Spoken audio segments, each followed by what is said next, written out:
Bonjour et bienvenue aux actualités TVCO. Au sommaire cette semaine, la préservation du patrimoine bâti suite aux inondations.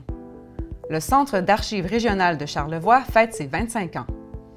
Quelles sont les réflexions de la municipalité de Petite-Rivière-Saint-François sur son plan d'urbanisme? L'Auberge des Balcons inaugure son bistrot culturel. On découvre le nouveau local de l'école de la Cité Danse à Baie-Saint-Paul. Et l'acteur Paul Doucet nous présente la pièce Verdict. Bonne émission!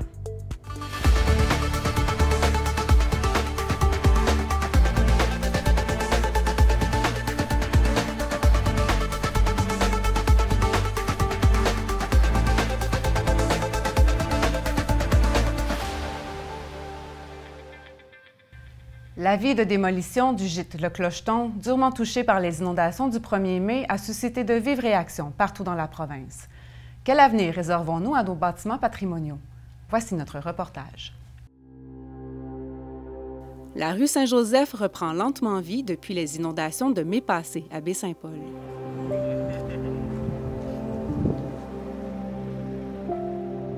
Cependant, certaines ancestrales ne pourront se remettre de cette épreuve, les dégâts étant trop grands et les coûts trop élevés pour les propriétaires déjà épuisés par le stress des événements.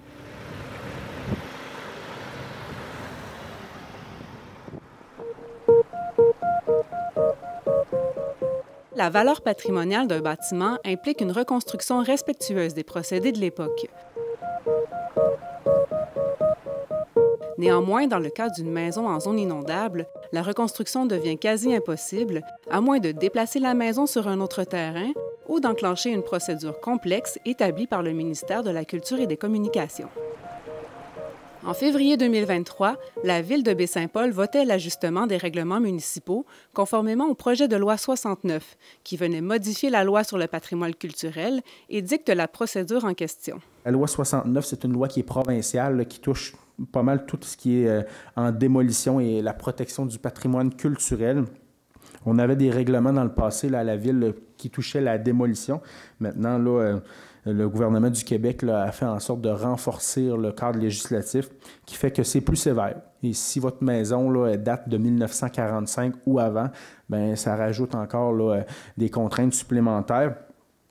Le comité consultatif d'urbanisme, maintenant, là, se doit d'être consulté lorsque le bâtiment là, qui est visé par une demande de démolition a une valeur patrimoniale. Une valeur patrimoniale, le bâtiment peut être classé là, selon le ministère de la Culture, il peut être cité selon la ville, ça peut aussi faire partie de l'inventaire là, patrimonial là, de la MRC, tout ça.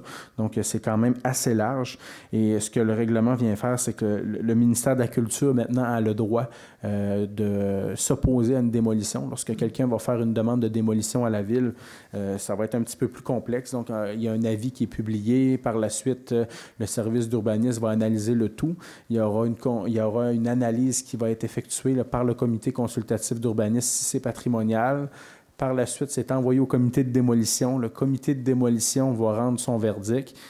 Le conseil municipal a 30 jours pour casser la décision du comité de démolition et même la MRC a 90 jours là, par la suite pour, elle, casser la décision de la Ville. Donc, c'est la MRC même qui peut avoir le mot final, le conseil des maires. Et même le ministère de la Culture là, peut faire en sorte aussi là, de s'ingérer dans le processus là, et de casser la décision.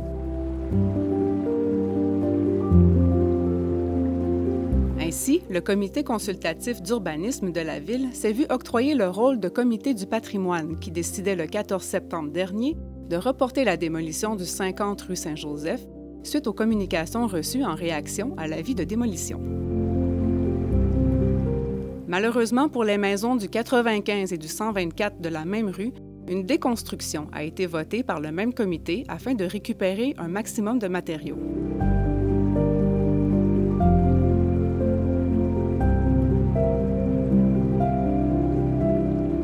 Quant au 114, un acheteur potentiel pourrait encore sauver la résidence.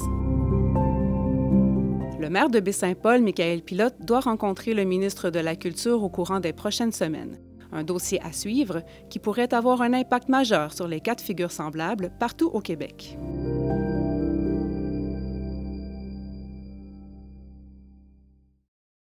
La célébration des 25 ans du Centre d'archives régional de Charlevoix avait lieu récemment. Une belle occasion de rappeler le rôle et l'importance de l'organisme.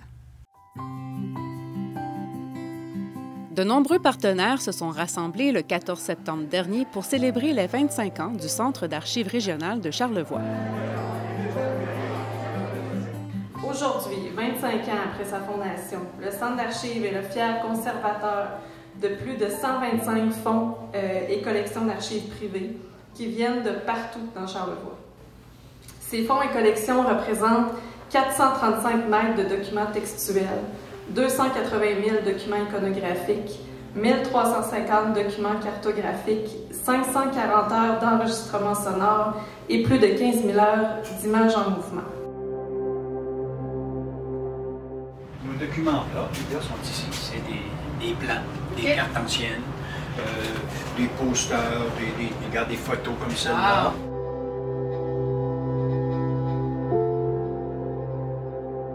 L'idée, c'est que le premier tiers, à partir d'ici, vois-tu, elle ne bouge pas, elle. Ah, OK. Elle ne bouge pas, en pas de roulette. C'est la limite. Aller jusqu'à la prochaine, qui ne bouge pas, ici. Regarde, pas de roulette. Regarde, pas de ça. Ça, c'est les fonds privés. OK. C'est des particuliers qui nous donnent, qui font un leg. Toute cette section-là, de celle-ci, à aller à la prochaine qu'on vient de voir, c'est seulement que les archives municipales. Les livres de comptes, tous les documents inactifs.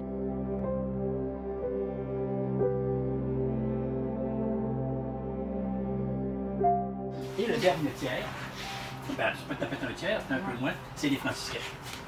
À partir de ce côté-là, qui est là ici, aller jusqu'au bout, c'est toutes les franciscaines. Un fonds absolument incroyable. Le Centre d'archives, reconnu par la BANQ comme un service d'archives privé agréé au sein d'un réseau d'une quarantaine de centres au Québec, a pour mission d'acquérir, de traiter, de conserver et de valoriser les archives privées de toute la région de Charlevoix. On ne peut pas protéger tout le patrimoine documentaire tout seul. On a besoin de gens sur le terrain, avec nous, qui nous aident à justement protéger le patrimoine documentaire, le préserver. Et tantôt, je pense que c'est Rosaire qui disait, et surtout le mettre en valeur. Véritable fenêtre ouverte sur notre passé, les archives nous permettent de mieux comprendre d'où nous venons et comment notre histoire façonne notre présent. Leur préservation est donc essentielle. Parce que c'est vraiment pour ça qu'on est là. C'est d'être capable d'aller chercher les pépites, on appelle ça comme ça, de trouver les pépites, et de les faire découvrir, non seulement aux gens qui ont vécu ces moments-là, mais aussi aux jeunes qui vont découvrir leur histoire à travers un regard différent. Alors ça va être numérisé éventuellement. Ouais. La Ville est pour parler de s'acheter un appareil et ils vont tout numériser ces cartes et plans-là. Un travail colossal de numérisation est entamé depuis quelques années afin de maintenir leur accessibilité. C'est un travail sans fin. Pour l'instant, en tout cas, parce que les documents nés numériques s'ajoutent, et ça fait en sorte de faire grossir de façon exponentielle le nombre de données qu'on a à traiter. Mais au niveau des documents papier, donc vraiment là, de la gestion documentaire, là, c'est un grand défi parce qu'on continue d'en recevoir des ministères et organismes et on continue donc à tous les jours, il y a des documents qui s'ajoutent et qui sont numérisés. Mais le pourcentage de la collection qui est numérisée, c'est autour de 10 %. La participation d'importants partenaires financiers ou à l'acquisition des différents fonds, comme les Petites franciscaines de Marie, ont aussi été soulignés lors de l'événement. Vous savez, à la faveur de diverses activités, les municipalités de Charlevoix, à travers nos deux MRC de Charlevoix et de Charlevoix-Est, apportent, on le disait auparavant, une aide importante au Centre d'archives de Charlevoix. Rappelons finalement que vous avez jusqu'au 13 octobre pour soutenir le Centre dans le cadre de sa campagne de financement annuelle et ainsi avoir la chance de gagner une œuvre originale du peintre Louis Tremblay.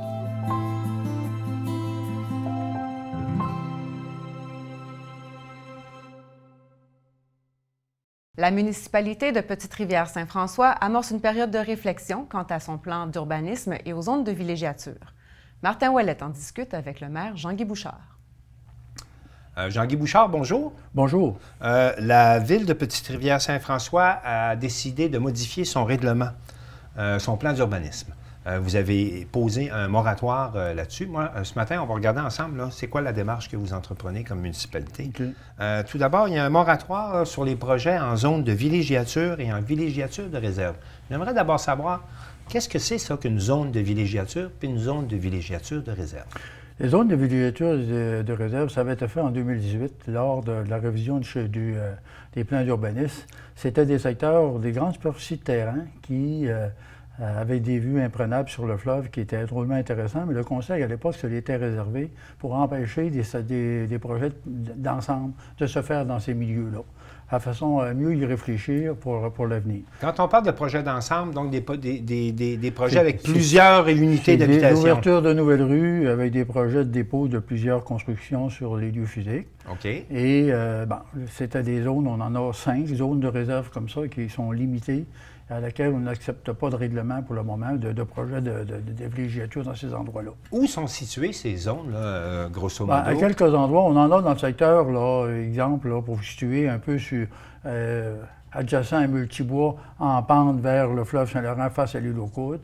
On en a aussi dans la zone de la Grande Martine, du côté ouest, où il y a des secteurs avec toujours des percées visuelles. On a 5 zones comme ça qui étaient des zones protégées et qui ont permis, à un moment donné, puis aujourd'hui, avec la pression de développement à laquelle on est face à tout ça, fait qu'on disait qu'il faudrait peut-être revoir pour s'assurer qu'on est bien protégé en fonction de ces réflexions-là pour l'avenir. Avec la pression de développement, il y a toujours un danger qu'il y a des promoteurs dans les projets d'ensemble peuvent un peu contourner ces zones de réserve-là, puis pouvoir peut-être déposer des demandes de projets à laquelle on serait mis devant le fait accompli, puis on ne pourra pas nécessairement refuser ces projets-là. Fait qu'on veut les protéger davantage. Donc, ce que je comprends bien, c'est pour éviter qu'il y ait des passages faciles, qu'on veut revoir le plan d'urbanisme présentement? Exactement, exactement. On veut s'assurer à un moment donné que s'il y a des failles à l'intérieur de ces projets d'ensemble-là, de la réglementation, parce que même si on refait des plans d'urbanisme antérieurement, c'est tellement complexe que des fois, à un moment donné, il y a des promoteurs qui trouvent un lien pour se faufiler puis présenter des demandes à laquelle on se rend compte qu'on ne peut pas... Mais par exemple, qu'est-ce qu'il faut corriger dans le plan d'urbanisme? Concrètement, il faut empêcher le joint entre 2 sections, qu'est-ce qu'il faut corriger dans le plan d'urbanisme? L'objectif de tout ça, c'est d'abord amorcer aussi une consultation. Quand on parle de refaire les plans d'urbanisme, ça nous oblige aussi à inviter les citoyens à une réflexion profonde et puis voir dans l'avenir, est-ce que finalement on continue dans des projets de villégiature de grande envergure, on y va avec des projets plus modestes, est-ce qu'on accepte plus de résidences, est-ce que le genre de concept de développement de villégiature qu'on pourrait accepter, exemple. Fait que ça nous permet d'amorcer une grande réflexion à travers de tous ces éléments-là. Est-ce que ça peut être en lien avec des projets comme par exemple le Géolagon?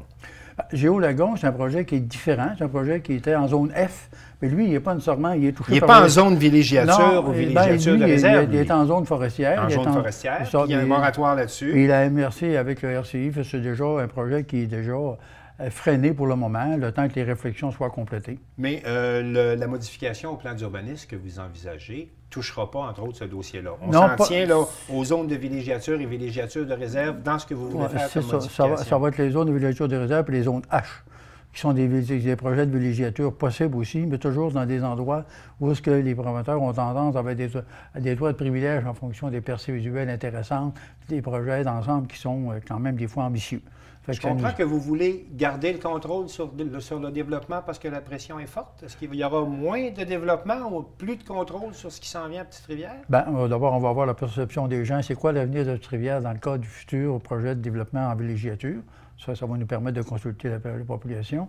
Puis est-ce qu'on en veut plus? Est-ce qu'on en veut moins?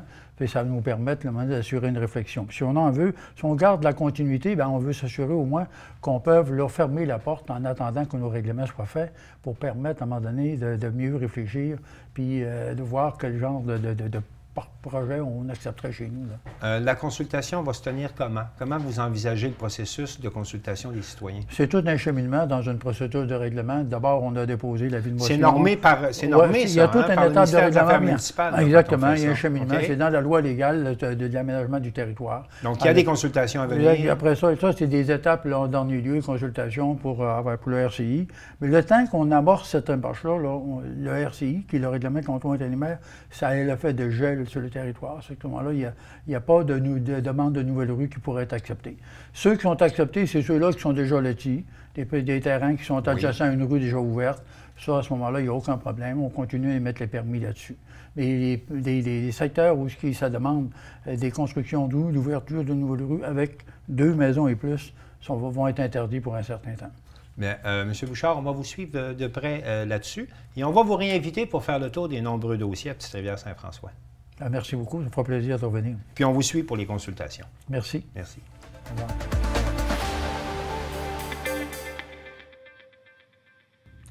L'Auberge des Balcons est heureuse d'inviter la population à se rassembler et partager un bon moment dans son nouveau bistrot culturel. Voici notre reportage. Le mot que j'ai envie de vous dire, c'est « enfin ».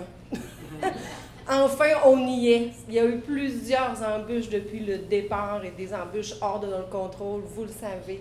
Ça n'a pas été une expérience super tout le long, mais on est capable de se parler, on est capable d'échanger et au final, le produit, il est là et bravo. Enfin, ce mot sur toutes les lèvres lors de l'inauguration officielle de l'Auberge Bistrot des Balcons témoigne du long et sinueux périple qu'ont dû parcourir l'organisme et ses partenaires depuis l'achat de l'ancien lieu par le gouvernement Legault pour en faire un espace bleu. C'est clair que pour nous aussi, à la ville de Baie-Saint-Paul, on avait bien hâte là, que le tout puisse cheminer. Il y a eu plusieurs péripéties, que ce soit les ascenseurs, que ce soit les gicleurs. C'était pas facile pour personne, que ce soit pour la ville, que ce soit pour Maison-Mère, que ce soit pour l'Auberge des Balcons. C'était quelque chose qui était difficile à surmonter, mais aujourd'hui, de voir que le résultat est magnifique, qu'on l'a surmonté et ça inspire déjà pour d'autres projets. La nouvelle auberge, qui augmente non seulement son confort, ses services, mais aussi sa capacité d'accueil, mise avant tout sur la communauté pour faire vivre le nouveau lieu de rassemblement qu'est son bistrot culturel. Je pense qu'au centre d'une auberge jeunesse, il y a vraiment la mission communautaire. Peut-être que je l'expliquerai en plusieurs volets. En fait, il y a l'aspect de faire un lien entre la communauté et les voyageurs de passage. Aussi d'être un lieu pour la communauté, que ce soit en offrant des programmations culturelles, mais aussi des activités, un lieu que les gens peuvent proposer des projets, puis nous, avec ce qu'on a, on les met en place. C'est en effet ce rôle de pont entre les voyageurs et les résidents qui fait la différence du type d'hébergement touristique que sont les auberges de jeunesse. L'auberge de jeunesse, ça amène des gens, des touristes qui probablement ne viendraient pas ou tout ça dans la région à cause des contraintes financières.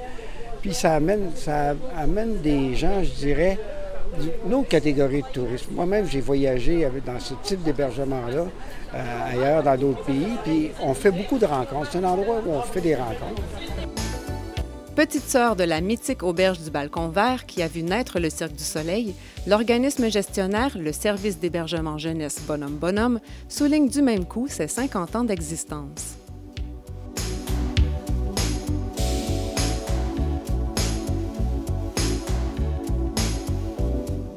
Souhaitons donc un autre 50 ans à la nouvelle auberge et bistrot des Balcons.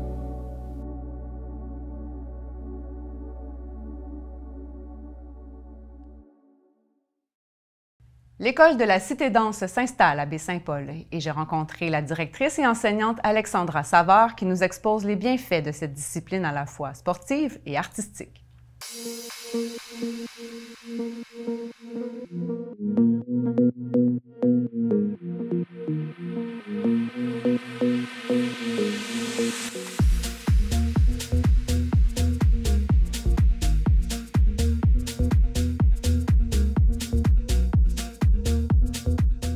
Alexandra Savard, bonjour. Bonjour. Alexandra, on connaît déjà un peu la Cité Danse, cette école de danse qui était surtout présente dans la région de la Malbaie. Tu ouvres maintenant une antenne à Baie-Saint-Paul. Est-ce que la Malbaie, ça continue? Là? On ne prend pas pour acquis que c'est fini. Là. Non, la Malbaie et Clermont, en fait, on est vraiment à Clermont. Oui, ça continue, ça se développe. On a un petit local à la Malbaie aussi et principalement à Clermont, au Chalet des Loisirs. Et là, Baie-Saint-Paul aussi. Est-ce que c'était par désir de simplement vouloir étendre un peu le territoire de l'école ou il y avait vraiment une demande là, qui se faisait sentir? Oui, depuis plusieurs années, on se le fait demander de plus en plus. On a fait un petit sondage en janvier, je crois, pour vraiment, parce que, tu sais, on se le fait demander, mais concrètement, on se dit, tu sais, est-ce que plus large, est-ce qu'on a vraiment l'intérêt? Puis avec le sondage, c'est vraiment venu confirmer l'intérêt des gens d'avoir une école ici. Oui, exactement. Pour cette première année d'activité à Baie-Saint-Paul, l'école de la Cité Danse offre une petite sélection de cours seulement. Fait que là, présentement, on offre le 4 ans éveil à la danse, 5 ans danse créative, 6 ans danse créative. On a le jazz contemporain 7, 8, 9 ans et le jazz contemporain 9, 12 ans. Des cours pour adultes, de ballet classique ou de danse adaptée pour les personnes ayant une déficience intellectuelle pourraient également être ajoutés au courant des prochaines années.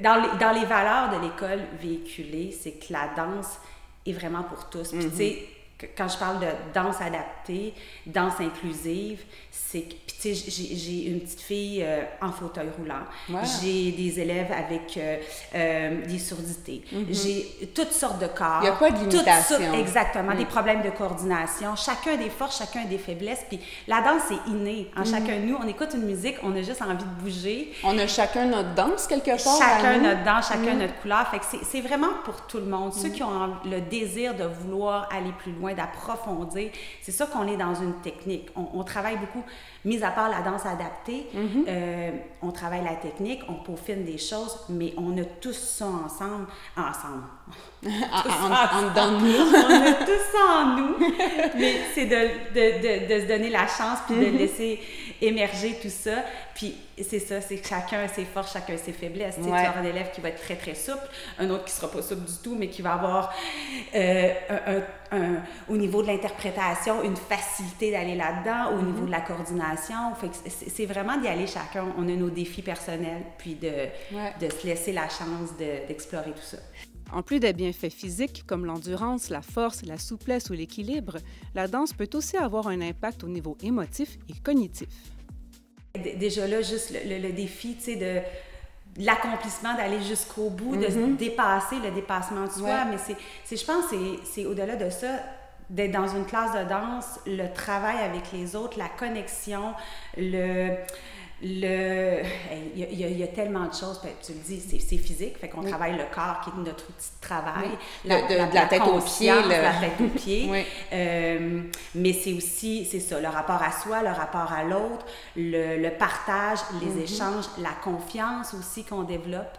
C'est un art aussi, c'est un sport et un art, donc on a une grande partie de créativité, de sensibilité là-dedans. Oui, aussi. Exactement, la sensibilité, puis ça a été difficile beaucoup pendant la COVID parce qu'on est tombé beaucoup dans le mode virtuel.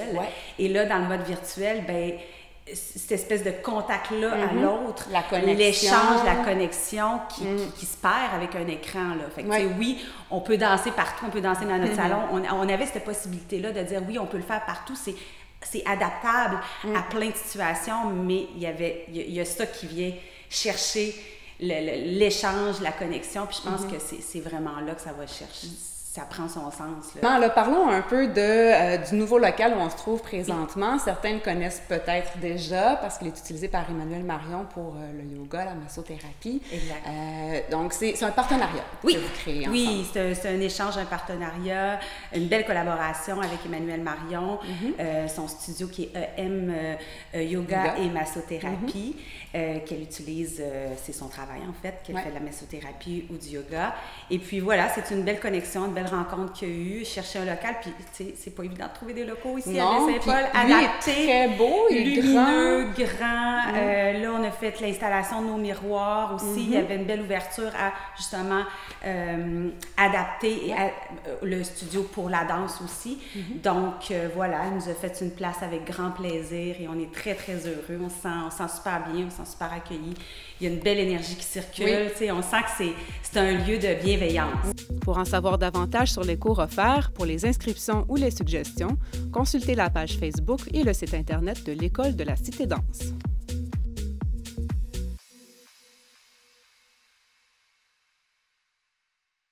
Le comédien Paul Doucet partagera la scène du domaine Forget avec Marie-Thérèse Fortin. En entrevue, il nous présente la pièce Verdict. Paul Doucet, bonjour. Merci d'être avec nous aujourd'hui pour nous présenter cette pièce de théâtre Verdict qui sera présentée au Domaine Forget prochainement. Une pièce bien particulière parce qu'on y reprend des plaidoiries réelles qui ont marqué le Québec. Pour commencer, M. Doucet, vous commencez à être bien habitué, je crois, avec les rôles d'avocat. On vous a vu souvent camper ce genre de personnage.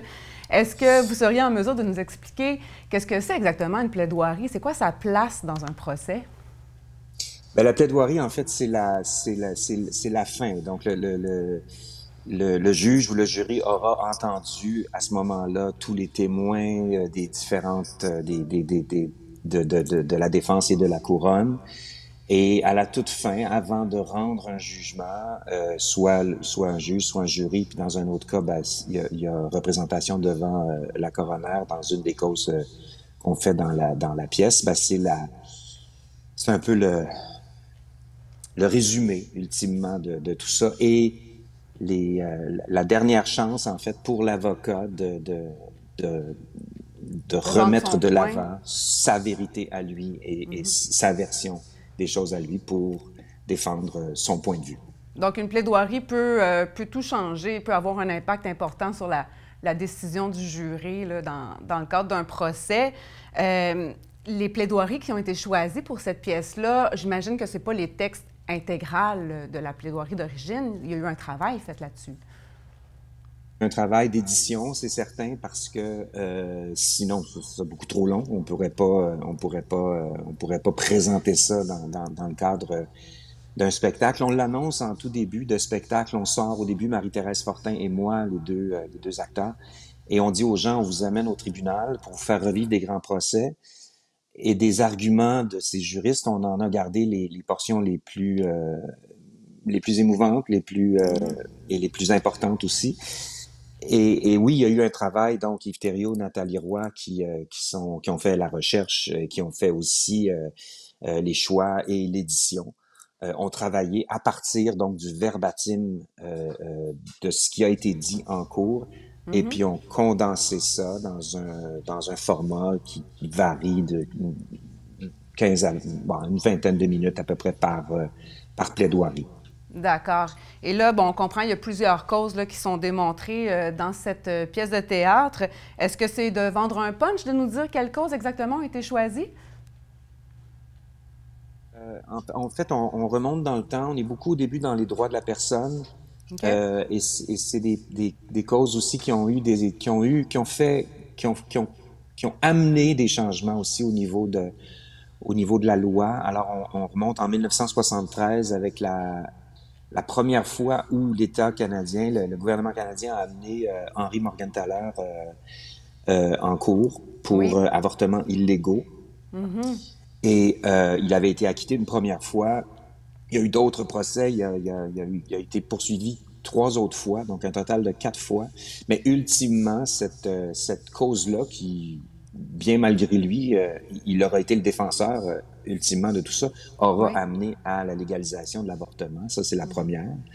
Ensuite, on se projette en l'an 2000 avec la cause des conjoints de même sexe, qui a été défendue par Anne-France Goldwater. Oui.